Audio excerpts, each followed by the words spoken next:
rubrique comme toujours sur www.Fever TV. Donc abonnez-vous comme d'habitude. Sakina Chaban est le sponsor privé. Abonne-toi comme tu aimes voir le nouveau. Le nouvel Yakinchasa Basango Oyo Elekaka. Lelo Tokoyamba Joe Gonzario. Qui il est? C'est lui le porte-parole, donc le marketeur de Fabregas. D'abord, Aouta et pas ya Robin Mondibu, toko meka un peu koeba. Ce qui n'est pas qui a l'on pas Robin Mondibu aya et pas ya Fabregas. Bonjour. Bonjour, ma sœur. Bonjour, nous avons tout à l'heure bisou. Tout balingar les maestros donc. Bambote na bango quoi. Ainsi qu'il y a au balingar Gonzalo. Voilà. Joe, mais quand on peut connaître ça biso, bah nouvelles années, il y a Mikolo yo. Ouais, premièrement, actualité au tout Batouaïbi, ils ont départ orchestre en Angola. On a 3 productions en Angola. Première production, ils ont déjà lobby samedi le 18, on a signé Atlantico. Et puis deuxième production, ils ont le 24. Et puis le tout dernier, ils ont le 26 dans la piscine Alvalade. Donc, il y a un des bablo ils ont l'actualité Mikolo Batouaïbi concernant la light music Villanova ainsi que le maestro Fabo. C'est cool. Alors, Joe, toi, mais un peu corrigé Sima, ou expliquer, téléspectateurs, internautes, tu vas mais un peu découvrir Joe, Outa et pas ya Robin Mondibu. Mais avant, où t'es pas Robin Mondibu, Zala qui n'a wapi. Joe Gonzalo a une carrière n'a pas c'est le scrum. J'ai la pistis, papa m'a passé les Kamayas Africa. La PC Bambote Sikazali. Après, c'est le scrum. Né Kokota, place au Tanga Komwana. Et puis après, on a ma salle classe. La minute où Nazala salarié, Nazala na boulot reconnu. Et pas maestro Fabo, la light music, au chef na biso acoustique 10 match. Donc voilà un peu parcours dans un mois là. Tu découvrir parcours il y a Joe, à l'obia où t'es passé le scrum et puis et pas il y a Robin Mondibu et puis pas il y a Fabregas le maestro. Joe expliquez non biso to me cambe ko découvrir ni ne sala qui au longa et pas il y a c'est le scrum ou il y a et pas il y a Robin Mondibu. Non, pas c'est le scrum na longwate, mais pas c'est le scrum. Tout d'abord on a vu na bandal, surtout on a bandal, on a bandal c'est Paris. Donc vieux na senga vieux accord parce que la mon vieux à n'a poto et puis que tale la nenga kindeli bandal c'est déjà té ka rozonga mikolo et puis moi je suis un jeune donc on va na tenazela mutu fils mutu moi cité à moi mobile. On m'a dit que c'est un vie, son rôle comme salam sous. Ah boy qui pète, tant qu'un père, et bien que non, je fais trouver une boulot, mais ils allaient n'est bien, oui que ça là aux à la errer. On a promis qui est que non, comme ça là, oui bien, oui c'est les gars à errer, à la fière dans un consalo, et puis voilà, il y a moi à fière dans un cause à la peine à la consalo moi donc. Le but c'est le scrum, il y a capé qui a permission, certes. Si koyo et pas c'est le scrum, atengama ki ko kendine ko équipe nyonso tout et kabwana ki ubendengenin. Batu mutna mutazui chemin nene tu le but que c'est permission accordé lu kabulo mo ya bien de oye pas okenda qui pas Robino. Sko expliquer biso c'est le orchestre panzana ubendengeni pour le but de pas kenda. Non, c'est le scrum au cœur, c'est pendant la télé, ils peuvent venir, boyo kaba album le quoi yo déjà, malgré nous bimi te boyo ka quelques titres bimi, ngana singa qui vient, et tant que vient nga, et tant que na musala, mais pour les autres na yebité, donc on a bête à mingi du son nga, parce que ça moi, il aura m'keba la exhibition na style de temps ya communication management donc. Beaucoup parler beaucoup plus que le bélam tout ça qu'on rend crédible que c'est la publicité marketing de la façon donc je suis juste censé répondre aux gens et puis aux gens m'embasser ce que je sais on a l'ongwate na singa permission et puis si le scam orchestre pendant la té prévané on continue musique na on ça là on va tourner dans ce bêta à Londres bientôt là au côté allemand donc voilà. Merci, bien répondu. Et puis, Tobe Tamasolo ya Robino, bayamba ki ondengeni ni kolungwa et pas ya c'est le Robino Mondibo na équipe ni bayamba ki ondengeni. la pauvreté est beaucoup plus en light musique Villanova pour la Villanova. Dans le temps passé, il ne revient plus. Bien sûr que oui, il faut que tu aies la racine pour y place au Kende. Donc ce qui s'est passé, c'est passé. Robin on me dit pour tous les cas des étapes. Bon, pour nos Olympiques, bref, en ce qui concerne ma cambia groupe, un chiffre 9. Donc j'étais là-bas, j'ai passé de beaux moments avec les cars ainsi que tout le groupe. Là, tout, ma collègue tout, ma mon Molondo, tout, tout ça là, bangwana. Donc na sala boulot moko exceptionnel kuna, oui, sala kenaza Gonzalo ona lelo. Donc Pierre Nangal Bousson a porté la musique, il savait que Batou va reconnaître Gonzalo, ils a placé au temps à Comboana. Donc je serai fier et à Zala Gonzalo Lelo, ou ceux qui baïbinga, ils a pour la salam à la mort place morobé. Donc je serai jamais ignorant de là. Mais c'est juste qu'on se séparait de le milieu professionnel entre moi et lui avec le groupe. Mais du coup, la famille reste la famille sinon. Rien, sans rancune. Moutoutou n'a vu toi, on estimera toujours comme 1, 2, 3, 4, 5. Donc, c'est ça, moi, Moutoutou, et puis, Dieu merci, Nzamba Salinga Kras, la place na mataba 1, 2, 3, étape épelée, à l'on a 2, malamon 5. On a le pas maestro Fab. Voilà. Okufelite kando choloba ce que place olongo il faut que me camper cause à la reconnaissance to beta masolo ya Villanova ba mouvement ezandenge nini déjà to ebi que Fabregas qui actuellement bazana Angola yo la okoma qui est pas Fabregas au passage qui teste ou bien ezala ndenge nini. Non, déjà à ce niveau, bon, en fait, il habite en rôle batek, excusez pour le terme, en rôle batek, dans un niveau en athée. Bien sûr que oui, dans le rôle batek, dans un terre, il y a niveau sur relax. Test était parce que test la maison salam malam on a la place sans alaka au point venir battu tout bayebi qui est Gonzalo salara nini comment est sa performance à vivre des déterminations dans les années test la main on a bu sala. Donc il y a la light music. Il y a le rôle là, monter au salle testé, mais il y a le rôle là, une nouvelle agent, Oyo, a porter un plus dans l'entreprise. Donc voilà, par contre, on a signé des contrats. Donc ça, l'eau qu'on a sali, on a signé un contrat dans la light music en attendant pour 15 ans et pour 5 ans. Puis ceux qui 5 coquilles, on a renouvelé. Je suis salarié à light music. Donc voilà, on a juste boulot.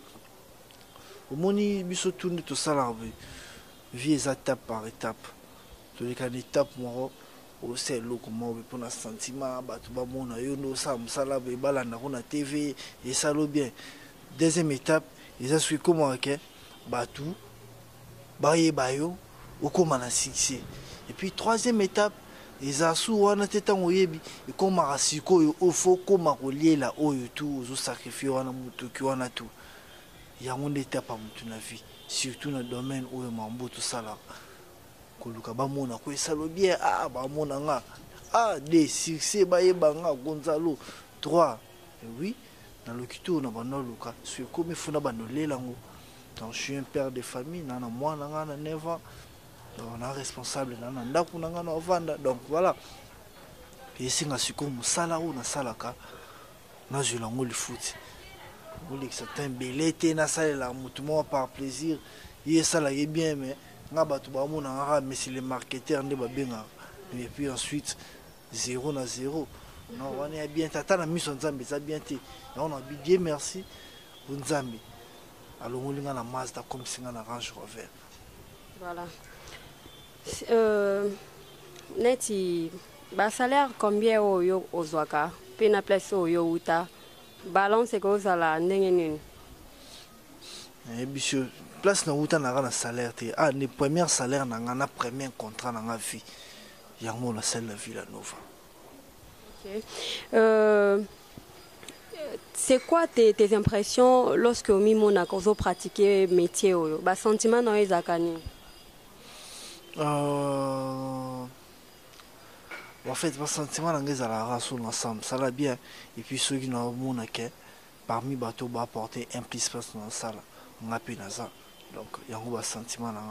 puis par temps sous ngamoro na mi monate na mi kumsate et puis tant bato ba encourageux et puis tant au monde ba manso ba j'aime na musalo salaka donc tant au monde ba vie zo mata na mambo salaka donc yango musala yango ba sentiment nga na yoka yango wana puis sentiment nga lio donc mi salarié na musala ona salelaka donc avant ils allaient ka matolo fait kingani et ndeni vie na ko côté côté funa les émission.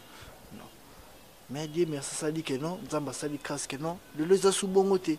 Donc na lali na yebi que les 26 donc CG Yves Mbouyulu na liste na ya bata futa yebi que Joe Gonzalo mo pazana ba futa que les 26 à côté les 26 puis déjà na zoaki salaire à liboso et puis na zo salaire à mbale kamingité donc et c'est mon nga ya mwana na komodi la mutoki na. Voilà, Joe Gozario. Je salue en passant Bravo Lima, depuis quelque part dans la ville de Kinshasa. Et je salue également Sendou Saidi depuis Paris, Francine Massoudi, Charoufa Massoudi, sans oublier le ministre d'Aspect, comme toujours. Nazongelio, Joe Olobi Nabiso, Makamno, Toyoki. Mais l'Ina ce qui avantage nin Oyosi Josua. Avantage au Ninozoa. Qu'avantage yango yango tozati koya osala na émission pour koya osala na émission ngolo baté na danger sonde nini donc ngolo akisa ke non ba komo reconnaître pe Joe Gonzalo mona kata mboko donc avantage na ngeze yango wana donc okoma Gonzalo na lelo.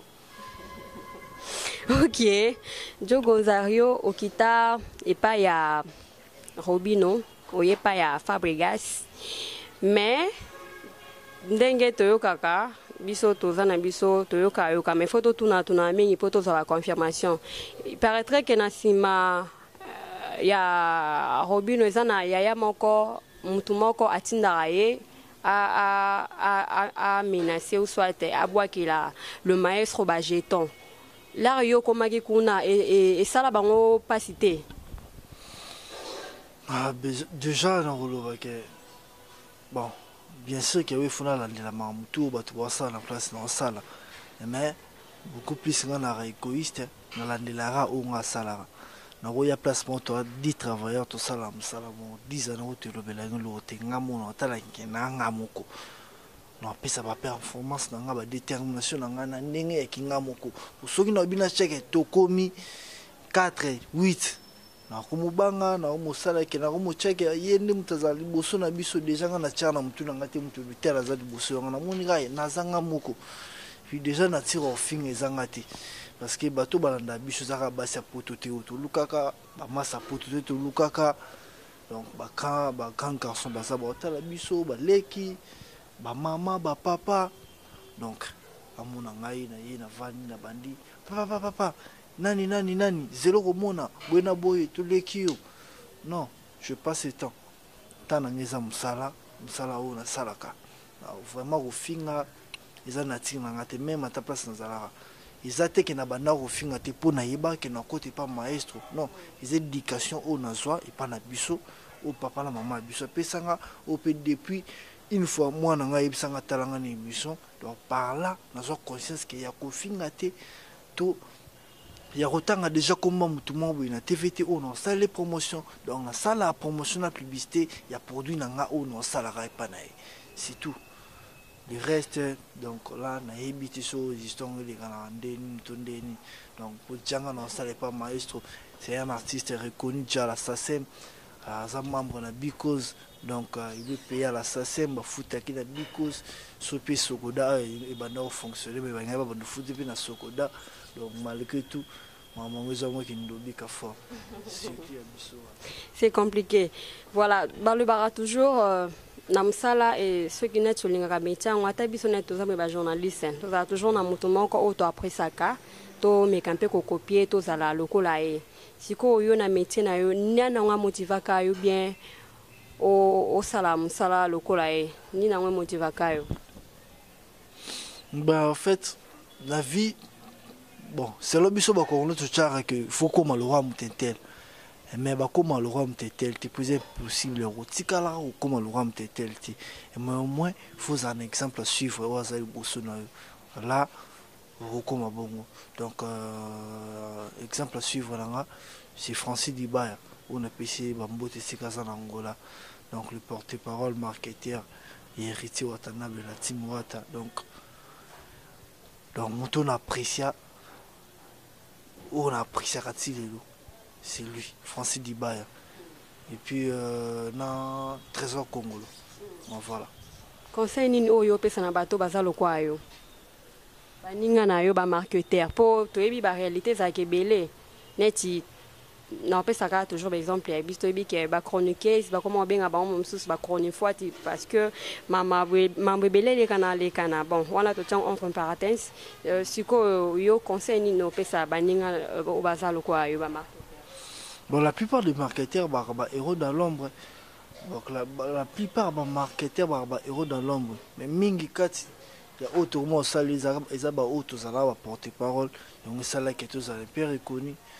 Donc conseil dans européen ça la bango les arabes ça là va porter les artistes na bango implice. Na misala la bango ba salara jamais marketeur ou comme musicien.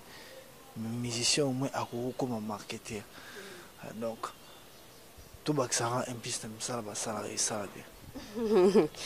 Kitoko na profiter na occasion ko pesa marketeur on a pena ebi Guy Chakalita depuis Paris et puis Gonçar yo torochite na kolobela mam oyo ya Fabregas à l'instar azana Angola net Choloba et pourquoi yo OK na bangote.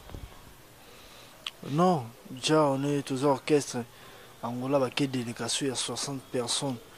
Et puis, je suis le tout dernier écrit dans l'orchestre. Donc, on a eu côté en attendant d'abord passeport et côté qui va visa PDA Bimaki.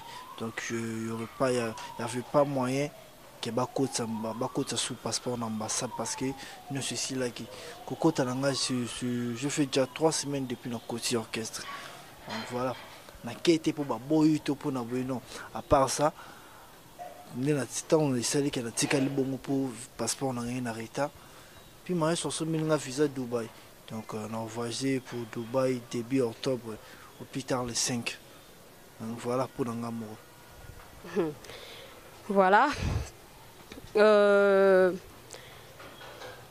le bail, autant répondre. Vous savez que ce qui marque à voiture, ce qui marque comme un Range Rover.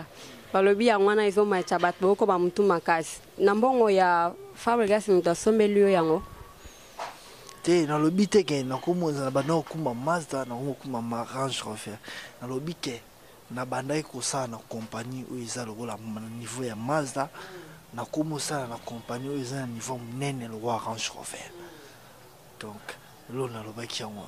Donc il me lobaki na mati promotion. Donc bref c'est ça. Voilà, merci. Je crois qu'on doit finir ici. Je ne sais pas si tu vas saluer quelques 2 ou 3 personnes rapidement pour tout boucler.